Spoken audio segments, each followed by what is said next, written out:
Hello, this is Elizabeth and Ailton Brewington, and we are with Discover Bright Side, and Hello, hello, hello, hello. and we are so excited to have today our sponsor for the month, as well as a very treasured person. As many of you may know, that bees are getting extinct, but I think we've balanced them out, and they're good for the climate, and they're just good to have around. And she is a beekeeper and a candle maker and many other talents.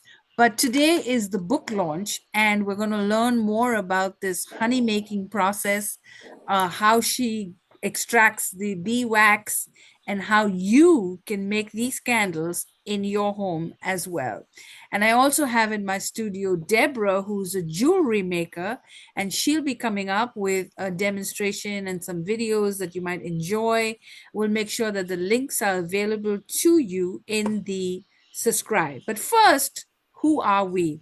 We are Discover Brightside, where we discover new things and authors, books, people that make products and services, as well as music and film and videos. So we discover new things each month. We host live recordings and then we share them to each and every one of you.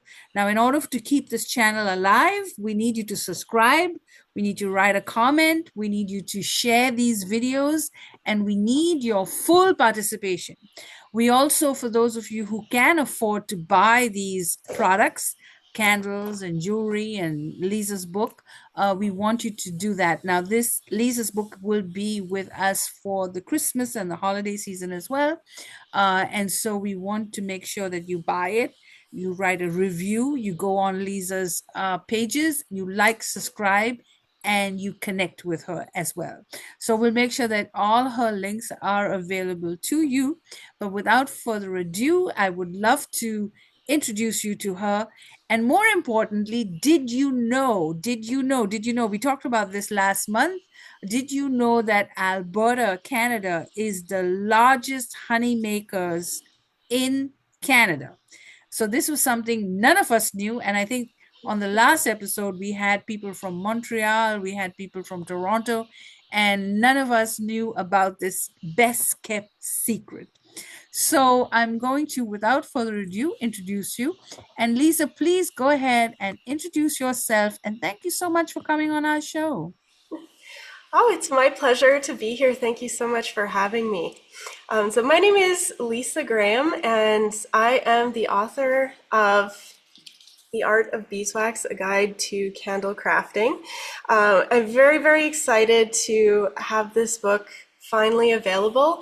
I have been running YYC Beeswax since 2015, and this book is coming out of a lot of my experiences. I'm a lifelong crafter. I used to work commercially with bees, and I started YYC Beeswax kind of on a whim. It was kind of an accident. I was looking for a new project to do and started a business. So over the last decade or so, I have experimented with the different things you can do with beeswax, one of which is candle making. And as I started my candle making journey, I very quickly realized there's not a lot of information on beeswax candles. If there is information, it's a small section of a candle making book, or it's a small section of a book on bath and body products and many other things you can do with beeswax. So I do many of those things with beeswax, but I really wanted to create a resource for people coming into this space, into this very interesting medium of working with beeswax to make candles. And all of my experiences distilled into this book over the past over a decade I've been doing this. So I tried to create this resource that really dives in deep on what beeswax is, how you can work with it from a candle making perspective, and how it's different from other waxes. One of the things I discovered that I didn't know through this journey is that beeswax is one of the only waxes, it is the only wax that can be used almost in its natural state. So using soy waxes, palm waxes, paraffins, they all go through a pretty extensive manufacturing process, whereas beeswax goes through filtration. So through the filtration process, of course, it's not as consistent. Where you're getting your beeswax from, it changes how the beeswax behaves. So it really is a unique medium, and you need to understand how it works and a little bit about the nuances about the beeswax itself in order to be a successful beeswax candle maker. Wow. So how long has this love affair with the beeswax been? How many years has it been? Oh, as I mentioned, it used to be a summer job, so I had the choice. I was very afraid of bees, and it was to the point where my mom was volunteering to help one of my younger brothers, his class, plan field trips. And one of the field trips was to the apiary. And I would not get out of the car. Fast forward a few years later, and I had to choose, do I want to go on the travel club trip to Greece in order to do that? That was about the only job opportunity I had to pay for my trip. So I decided I liked going to Greece more than I didn't like and was uncomfortable with bees. So I was very uncomfortable for those first couple years. I did go back, work with them for a few summers, and it was a great experience. I learned a lot about the bees. I learned to be a little bit more comfortable with them. And then I went off to university. I have two engineering degrees, an undergraduate in software engineering and a master's in biomedical engineering. And while I was working on my master's, I was looking for the next project, and I had volunteered at our local women's resource center. They were doing an advertising campaign to bring awareness to the shooting at École Polytechnique in Quebec. And in that case, it was supporting women in engineering. I was a student of engineering. I was a woman, and this just fit really perfectly. They were doing rolled candles, which we're going to demo tonight. And I really fell in love with it then. So a few years later, when I was getting restless, I had a bunch of candles I had made I was trying to sell, and found people were wanting the sheets to make their own crafts. So that's kind of how I got into this as a business. And of course, people started asking, do you keep bees? And I wasn't keeping bees, and I said, well, I guess I know how. So to answer the question, I guess I can get a hive, and then it's just kind of grown from there. So my product line has expanded. My bees, I don't have any at this moment. They all died over winter a couple years ago, and it hasn't worked to Oh, start them up again. So hopefully we'll be back at it next year with the bees. And yeah. yeah, it's been quite a journey. Wow, I'm so sorry about the bees. Oh, that sounds so sorry. But how accomplished are you, an engineer and putting all this together? And so it's gone through a product development phase as well. So I think let's go ahead and do the demonstration, since you look so beautiful and we're ready to go with that. And I think we've got a soap maker Okay. coming on as well. All right, so go ahead and show us uh the rolled wax demo. All right. So I'll switch my camera over. Are you able to see this one Yes, okay? It looks a and little we're blurry. We'll try to get excited. it sharper. No, There, I think that yeah, we can see the is candle. Yes. excellent. So this is the candle I'm going to be demonstrating for you today. This is made with a rolled sheet of beeswax, and you can kind of see there's a texture to this, a hexagon texture. Yes. And in order to make something like this, we have our supplies ready to go. So it's very simple. This is one of the easier candles to make with beeswax. Having a hair dryer or a heat gun, this is a heat gun, is very helpful. A ruler to make sure everything is measured correctly, scissors, wick, and I use an X-Acto knife. It's Very, very simple. And then of course we have the beeswax sheet in the background and the cutting board. So the first step is to take off the bloom on the sheet. So if you look very closely, hopefully this shows up on the camera, there are some spots on here that are a little bit darker and some a little bit lighter. This is what's called bloom, and it's natural. That's how you know you have a quality beeswax candle, if your candle blooms like this. So when we're starting to work with the sheets, it makes it a lot easier to get rid of the bloom. It's easier to work with, and it also brings out the vibrancy of the color. So I'll start by putting the heat gun on, and you will see as it warms up the wax, you'll start to see that darker color coming in.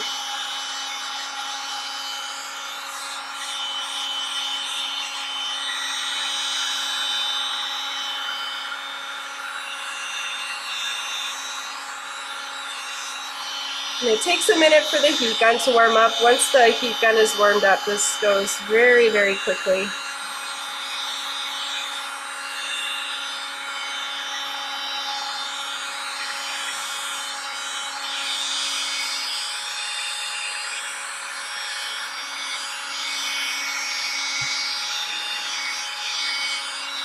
And when most of the bloom is gone, I'll flip the sheet over to the other side. There's usually a little bit left on the other side as well, and we'll take that off.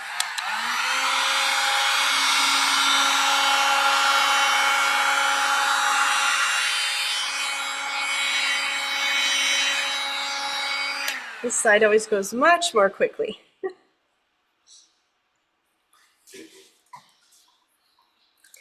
Okay, now that we have the candle ready to go, or the wax ready to go, it's nice and warm. It'll be very easy to work with. So the next step, we're making a taper candle, and with the taper candle, you can make 2 candles out of a sheet. So I'll start by measuring the edges, and I have been making these for a very long time, and I've figured out these sheets, they're about 8.5 by 16 inches. So in order to get the nicely tapered top that we have on this one, it needs to be cut at a slight angle. So my favorite angle is to cut them at 8.5 inches. So I'll start on one side of the sheet and go up 8.5 inches, marking that point, and then I'm going to measure from the opposite corner. So we'll bring the ruler to the opposite corner, measure our 8.5 inches, and make a mark at that point. Sometimes they're a little bit hard to see, so pulling the edges up can help, and you can see they are a little bit offset, and we'll basically connect those 2 markings and cut the sheet at that angle. When we pull them apart, I always like to check, especially if I'm making them as a matched pair, make sure they are about the same height, and it looks like these 2 are pretty close to the same. So the next step, I'm going to put one piece aside. I'll do that one later. And the next step is to measure out the wick. So I'm taking the longer edge of the wax, and I will measure the wick along the entire length, and I'm going to do a fancy loop at the end. So I'll measure how far I want the fancy loop to go, and we'll cut the wick at that point, and I'll cut a second wick for the second candle. And placing one of the wicks aside, I'll start with one of the wicks, and I will line it up against the flat edge of the sheet. So we have the flat edge over here, the other edge is angled, and I'll line the wick against the edge and start to pull the edges up off the cutting board. It's kind of sticky, and we'll start to fold the edges of the wax slightly over the wick. So we're covering the wick down at the end, and I'll do that all the way along the candle.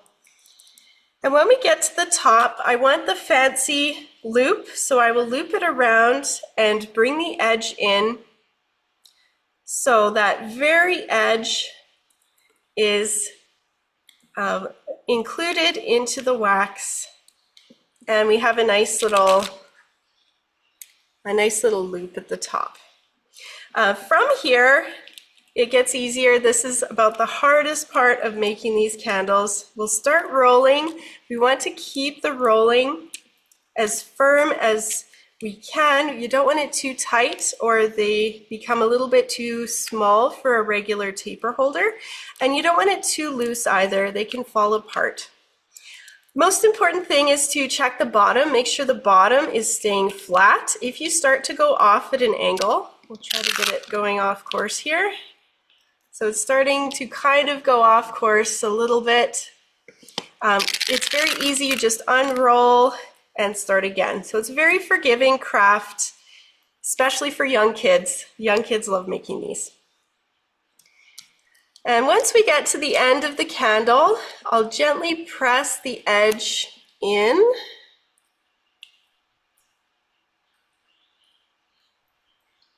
This makes sure the candle is going to stay closed.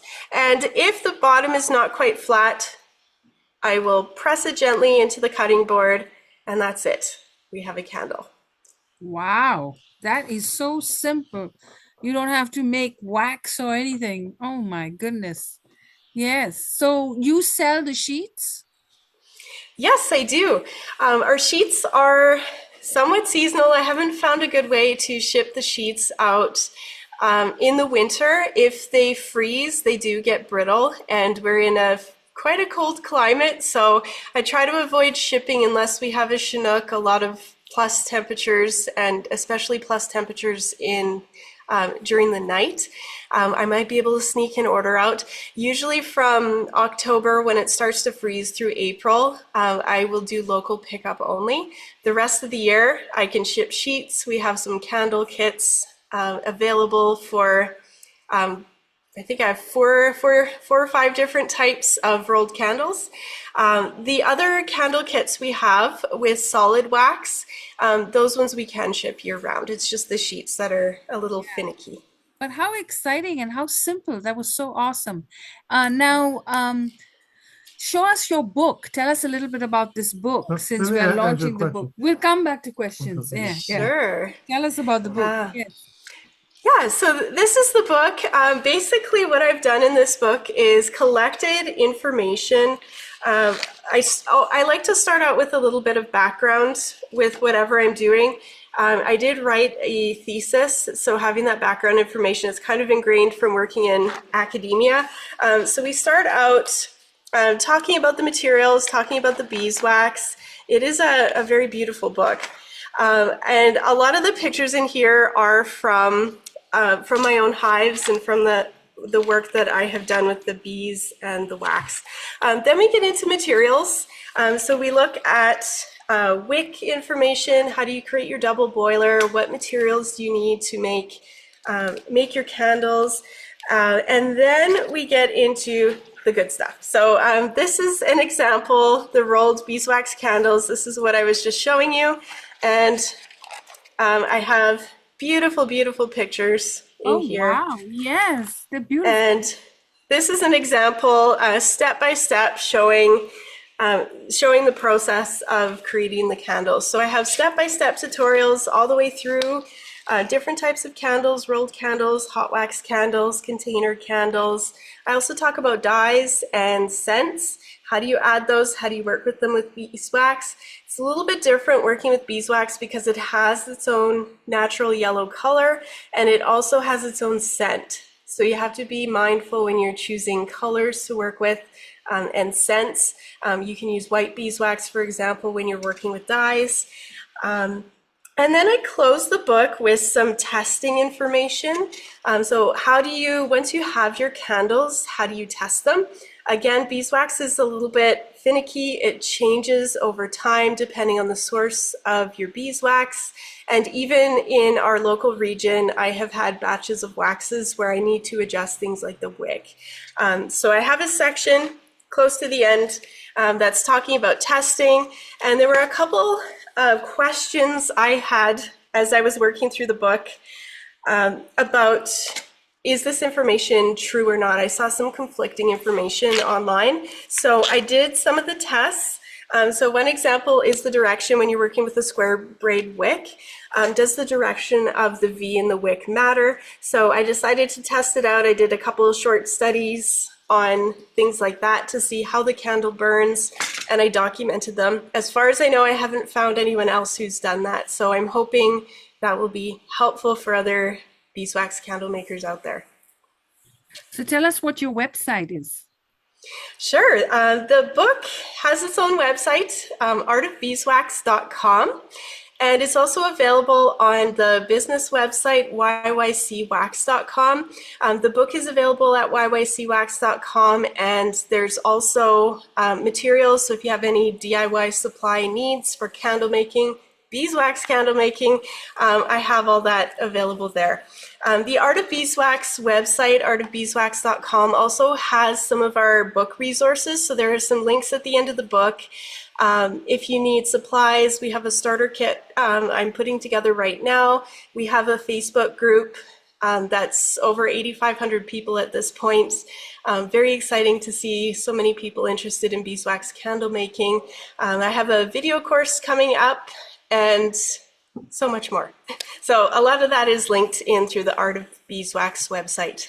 Oh, wow. This is so precious and so exciting. Elton, you had a question? About your beeswax, why beeswax? Do you find that to be more operative? And I mean, 1,001 questions. What about the fragrance? How do you include that into the recipe?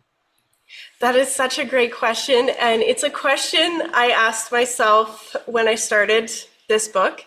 I started working with beeswax because it was convenient. And the more I worked with it, I have been a lifetime candle burner. So I have burned other types of candles. And there's something about beeswax that just draws me in, maybe because I've worked with the bees so much. So as I was thinking about that question, I came down to kind of an emotional connection with the medium I'm working with. The flame, when the candle's burning, reminds me of summer days. It gets very cold here in the winter, so lighting a candle reminds me of the sunshiny days, working with the bees. The smell of the beeswax reminds me of working with the hives, and it is a very unique, I find it's a very soothing, earthy smell, so having that connection with Mother Nature. All of those aspects I boiled down to it's an emotional, it's just a kind of an instinctual emotional connection with the medium. Does that answer your question? Yeah. Does anyone else have a question? Okay, so what I'm going to do, so you're watching Discover Bright Side. Make sure you subscribe, write us a comment, and we'll make sure you have all of Lisa's information available. So if you want to make a purchase, you can do that. And you can also, if you cannot make a purchase, you can go to her pages and like and join these groups and join some of her workshops. Thank you for watching, and we have really enjoyed this. Yeah, one more before you close out. So how many, you must be pretty busy, I mean, to make it a productive effort. Let's just say and how many candles do you put in a box or case just as an understanding? And because everybody, you always need, especially if you're giving candles out as gifts and you put 12 in a box or a case and you want to put some special designations to them. I mean, I thought it would be good if as a company, we produce our own candles and we give those out at the end of the year for a holiday season, and with a special fragrance or aroma to them. I mean, I don't know. Just tell us about your process, if you will. For sure. So a lot of the products, and I like how you mentioned, I forgot to mention, I am very happy to do a giveaway to the people who are here this evening. So one lucky person from tonight's call will get their choice of the book. I have paperbacks and ebooks, whatever's easier. And I will also send you the candle I made. I'll make both candles and you'll get a pair of candles as well. So I have that giveaway today. To answer your question, I have a lot of candles that are designs I make regularly. They tend to be our better sellers. So those I make available all the time. I also do a lot of custom work.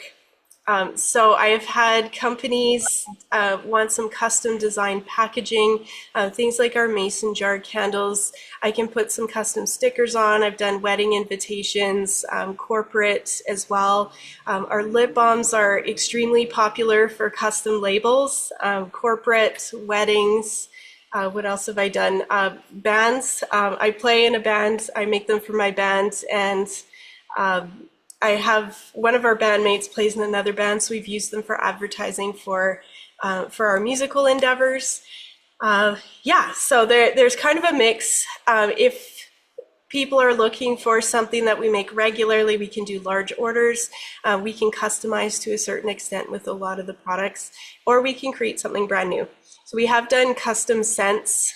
For one company, they had their signature scent, and we were able to integrate that into a candle for them. Does that answer your question? Yeah, Yeah, it is. Yeah. Yeah. Wonderful. Okay. All right. Any more questions? Okay, so I am going to stop recording.